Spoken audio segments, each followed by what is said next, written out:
Oh, may tumatawag yata sa'yo ah. Sagutin mo na yan. Sino ba yan? Wait lang, ma'am, ha?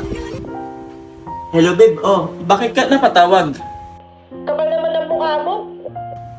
Ha? Bakit nagagalit ka sa akin? Minsan din na lang pumunta rito. Hinaka mo pa wallet ni Papa. Nalamon ka na lahat-lahat. Wala naman ako ninalak. Pinaba. Sorry, ma'am, ha? Nakaabala na ako sa iyo. Ay, wait lang, ma'am, ulit, ha? Natawag ulit, eh.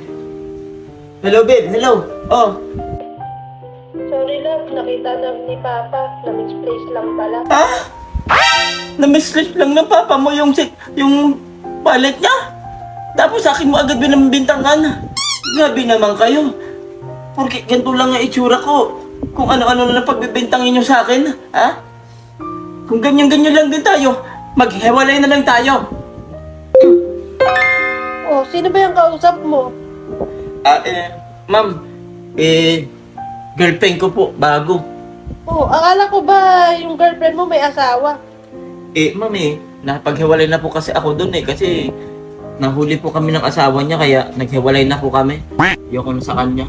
Teka, nagkaroon ka na ba ng girlfriend na walang sabit? Oo, ma'am.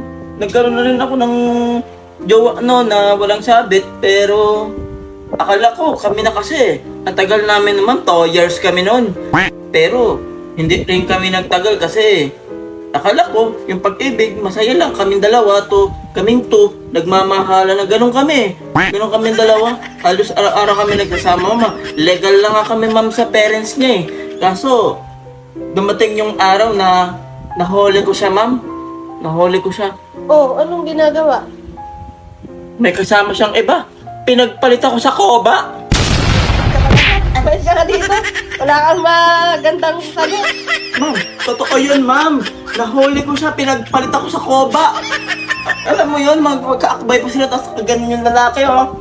Ganun. Sige na, umalis ka na, umalis ka na.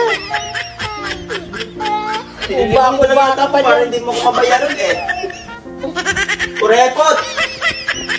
Oh, baka ikaw na lang hindi pa nakapaglaro ngayong araw.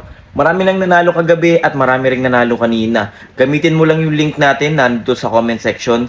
Gamitin mo rin ang promo code natin na JEX para may makuha kang bonus. Tara na, maglaro ka na sa Tara 777.